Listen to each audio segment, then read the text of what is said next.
ABC 6 News at 10 starts right now with weather first. Well, good Friday evening. Yet another quiet night with a cloudy sky, maybe a few flurries out there. There's some snow on the radar picture, but not a lot coming down. Coming up later in the newscast, we'll be talking about light snow later tomorrow, another storm system Monday into Tuesday that could have some shovelable snow, and colder Arctic air is just around the corner. I'll have your forecast. Tonight on ABC 6 News at 10, he married her, and now a former Mayo doctor is accused of killing her. We now know the charges Connor Bowman is facing for allegedly poisoning his wife. Plus, new details emerging tonight out of Perry, Iowa, following yesterday's deadly school shooting. But first, former President Donald Trump is in Iowa tonight, and so are we. What he had to say during his campaign stop in Mason City. Good evening, and thank you for choosing ABC 6 News tonight. I'm Robin Wolfram. Maisie Olson has the evening off. We begin tonight with the latest from the 2024 race for the White House. Once again, Iowa's become an election year battleground as candidates fight for an edge in their race. And tonight, one of those candidates made a stop to make his pitch to Northeast Iowa. For more, we're joined now by ABC 6 News reporter Rachel Mantos live from Mason City tonight. Rachel? Robin, you could feel the passion in the building as Trump addressed hundreds of his supporters eager to see him reclaim the presidential office. Longtime Trump supporters from across Iowa, Minnesota, and more showed their support for Trump's re-election. 10 days from now, the people of this state are going to cast the most important vote of your entire lives. Trump spoke to the crowd about how he would strengthen national borders, keep China and Russia in check, and improve the state of the economy. Things supporters I spoke with said were the reasons why Trump resonates with them. He took a tough stance against China and Russia, kept them in line. There was no wars when he was around. He didn't start wars. He's America first. We should be America first. But Trump's visit is happening in the backdrop of scathing House committee reports, ballot disqualifications, and numerous legal challenges. It also comes just ahead of the third anniversary of the January 6th riots at the U.S. Capitol, a milestone President Biden marked today by sharing sharp words for the Republicans' front-running candidate. Trump won't do what an American president must do. I'll say what Donald Trump won't. Political violence is never, ever acceptable in the United States political system. Never, never, never. As for those ballot disqualifications, voters I spoke with are frustrated by the rulings. Well, I think it's ridiculous. The voters are going to choose number one. Number two, I don't think they have a legal basis for doing what they're doing. They're violating the Constitution. They're trying to misconstrue a provision in the Constitution to suit their own political agenda. Ultimately, it'll be up to the Supreme Court to make the final call, as they have now formally announced to take up the case next month. Until then, Trump will keep campaigning throughout Iowa and across the country. We are going to defeat crooked Joe Biden, and we are going to make America great again. We have to. The Iowa Caucus will be held January 15th. As of now, Trump remains on the Iowa ballot. Live in Mason City, Rachel Mantos, ABC 6 News. Thank you, Rachel. Well, Trump's latest visit to Iowa comes just as the small town of Perry, about 2 hours south of Mason City, is now grappling with the aftermath of one of the New Year's first school shootings. Just hours ago now, authorities have identified the student who was killed as 11-year-old Amir Jolliffe, a sixth grader at Perry Middle School. Meanwhile, two students, along with the high school's principal, remain hospitalized tonight. Now schools in Northeast Iowa are reckoning with the tragedy that hits close to home. It's just a terrible, situation, for schools, for families. Every teacher, every day, they go to their classroom and they try to do their absolute best for those kids. And they love them and they really want to protect them. As for investigators, they are now looking into evidence as they work to identify a motive, including this TikTok of the suspect, Dylan Butler, appearing to be in a school bathroom with a duffel bag and the words, "Now we wait."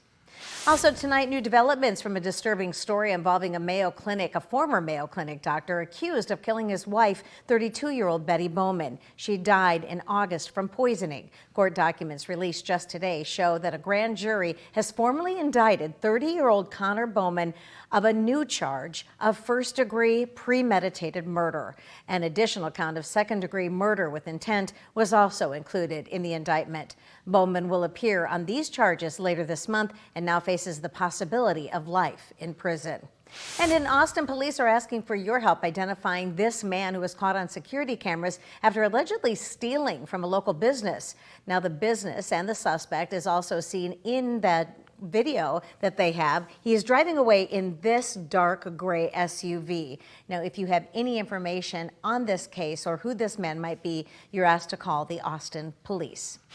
In Minnesota, federal prosecutors recommend no prison time for the man who pled guilty to stealing a rare pair of shoes from a Minnesota museum. Dorothy's ruby slippers were one of only 4 pairs remaining worn by Minnesota native Judy Garland in the film The Wizard of Oz. They were taken by 76-year-old Terry Martin in 2005, stolen from the Judy Garland Museum in her hometown of Grand Rapids, and they were insured for $1 million. Martin is set to be sentenced January 29th, prosecutors citing Martin's poor health for the recommended lesser sentence. In West Concord tonight, the City Council met to discuss temporary alternatives to the city's ambulance service. According to Mayor Jeffrey McCool, due to staffing shortages, the fire department proposes contracting the Dodge Center ambulance service during the hours of 5 a.m. to 5 p.m. It's a plan the city insists is temporary and will only be in effect until the fire department can be properly staffed.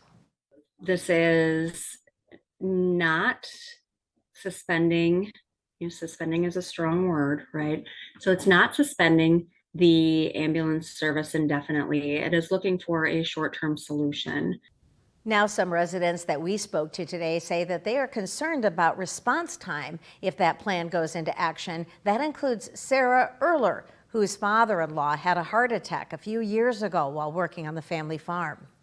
If another medical emergency would happen, what is going to happen to us? Are we going to have to figure out how to do CPR on our own, or have tourniquet kits for blood loss? That's a huge thing for us to think about as a family. Now, we do want to note that if this plan does go through, the fire department will still provide first response services, including medical aid, and that Dodge Center would simply be brought in to transport patients to the hospital. Tonight's meeting was held to gather and share more information, so as of now, no final decision has been made. Also this evening, according to the Mason City Fire Department, over 60 years of experience has come to an end as 2 of the fire captains there are preparing for a well-deserved retirement. One of those captains, Steve Bull, has served in Mason City for more than 30 years. He says one value of the job was seeing something new every day, in and day out. It was something different every day. There was no 2 days that were the same. Some days might be more EMS calls, some days might be more car accidents, whether it was a house fire or just finding an odor in somebody's house. It wasn't factory work, that it was just the same repetitive thing day in and day out. As for Captain Steve Orr, he's been with the department for nearly 29 years. He says the hardest part is saying goodbye to all the people he worked with. I'm going to miss the guys, the gals, everybody I worked with, the city. We went through a lot of different things. Like I said, we started the ambulance, the flood of 2008, going through COVID. There's just so many things. Things just change every day. Every day is a new day when you come to work here, and that's what I'm going to miss probably more than anything.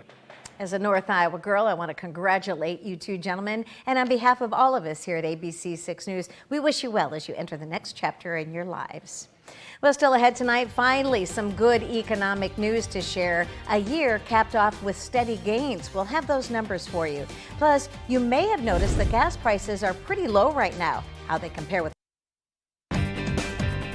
Join the conversation. Go to our ABC6 Facebook page, facebook.com/KAALTV.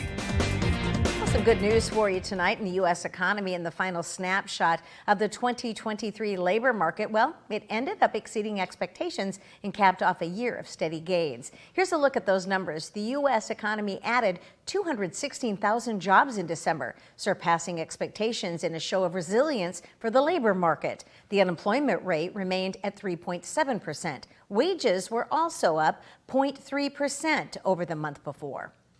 To give you just sort of a point of reference, we started 2023 at 3.4% unemployment. So we moved up a little bit, but unemployment now has been below 4% for nearly 2 years. This report gives critical insight to the Federal Reserve as it considers cutting interest rates as early as March or even extended into May. And with that, let's take a look at some of the gas prices. It's the most accessible part of the U.S. economy for all of us. In Minnesota, the average price for a gallon of gas is sitting around $2.84 tonight. As for Iowa, that price now hovering around $2.82 a gallon. Both states still seeing lower prices than the national average, which currently sits at $3.08. Still ahead tonight, respiratory illnesses are up and recommended vaccines are down. And we're going to tell you when we come back how it's impacting the public health. Randy? No major change going into Saturday. Here's a look at your hometown forecast for Lime Springs. Temperatures topping out just above freezing tomorrow. A lot of cloud cover and eventually a little bit of snow. We'll talk about that and how things are shaping up to start next week coming up. Plus, although it's a few snowflakes that are expected in our future, take a look at this. It's nothing like what they're experiencing on the East Coast. We're going to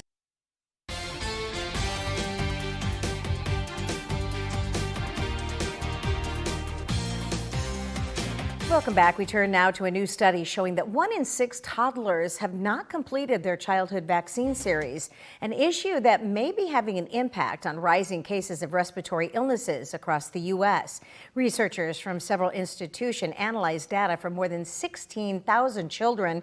They found only 72.9% completed the combined 7 vaccine series, and 1 in 6 started but have not received all necessary doses for a complete vaccine coverage. Now, this test comes as the WHO recently named vaccine hesitancy as one of the top 10 threats to public health. Meanwhile, researchers are now estimating 38 states plus New York City are now experiencing high or very high levels of these respiratory viruses. They have their greatest bad effect in people who are at high risk, older, with chronic underlying conditions, for example. But flu, for example, can take even a healthy person, a young adult, a child, and put them in the emergency room within 48 hours. We see that every year. Right. Flu sounds harmless, but listen to this. The CDC encouraging people to get vaccinated, especially children and older adults. The agency says flu and COVID-19 vaccinations remain down this winter. Randy Bach is set to join us in just a couple of seconds for a look at your forecast, but it does include snow, but not nearly as much as what we're going to show you right now. It's a snapshot of the winter storm causing a bit of chaos on the East Coast tonight. Here's ABC's Rob Marciano with a closer look. Tonight, that massive cross-country storm taking aim at millions in the Northeast is now hampering the heartland with heavy snow and ice. On Interstate 49 south of Fayetteville, Arkansas, tractor trailers struggling to gain control in nearly 4 inches of snow, slamming into one another on icy overpasses. Traffic backed up for miles. We started slipping and sliding, slowed down to about 20 miles an hour, and then made it past the tunnel, and then that was it. In Wichita, Kansas, cars slipping and sliding on interstate during the morning commute. We are slammed with calls. I was talking to dispatch a while ago, and the phones just keep blowing up. One woman reported seriously injured on Interstate 70. Schools in the area closed. The system now headed for the Northeast, where some inland areas could expect up to a foot of snow. The biggest snowstorm for many in years, from New York to Boston. If you were a betting man, Randy Brock, what do you think the chances are that we're going to see anything like that yet this year? Something like that? Yeah. I think we will. Still hopeful? Maybe one. Yeah.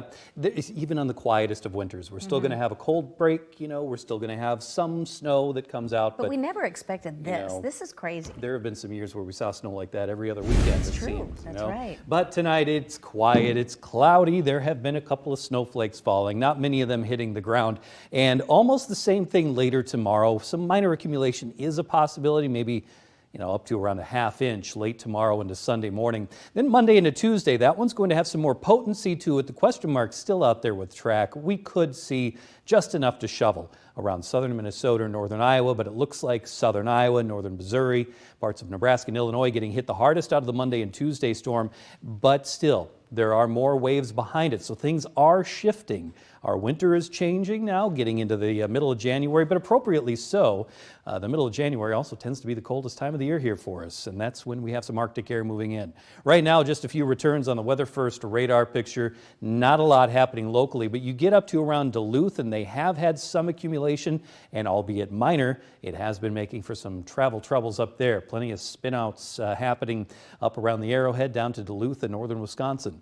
28 degrees at our airport. It's feeling a little like 20 degrees. It's sky clear according to that, but we've got some thin cloud cover overhead now. That's the way it's going to stay here for the rest of tonight. Temperatures have slipped down into the upper 20s. Not much of a wind tonight. The wind stays light into tomorrow morning. We'll keep the clouds. A flurry is possible, but generally very quiet, so no travel problems for us, at least driving locally. Now, because of that East Coast storm, there will be some flight issues.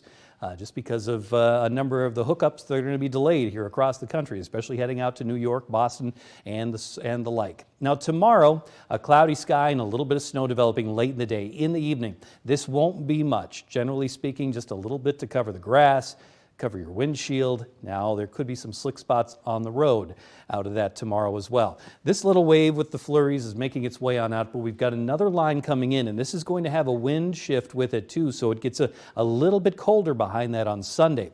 Sunday, very early in the morning, that's when it starts to taper off, but by the start of the day, we could have just a fresh coat, maybe around a ½ inch, ½ inch. It's not much.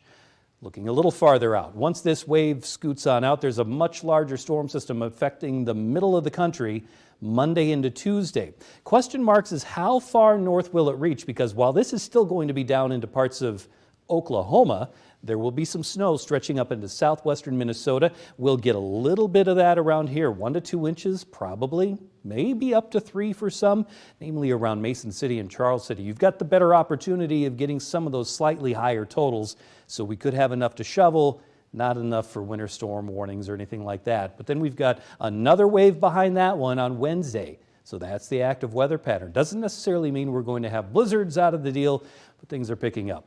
Low tonight, upper 20s, right about where we're at now. There's a chance of a flurry, otherwise simply overcast. And a high tomorrow of 34 degrees. Winds out of the south, 5 to 10 miles per hour. Highs still just above freezing tomorrow, and that's above the norm for this time of the year.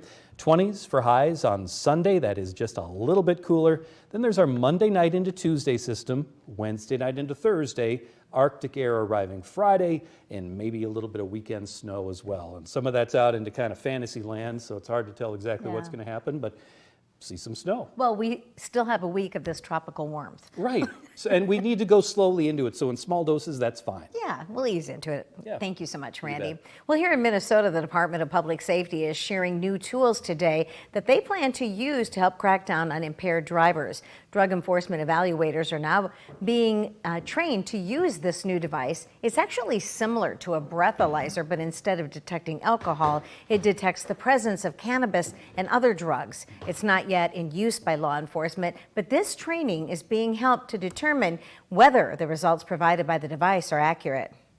It cannot be used by the officer to help determine probable cause for the arrest. We are simply doing a data collection, and we are evaluating the effectiveness and the accuracy of these instruments. Once they wrap up the pilot program, the legislature may be asked if the drug detecting devices will be able to be used as a screening tool in the field.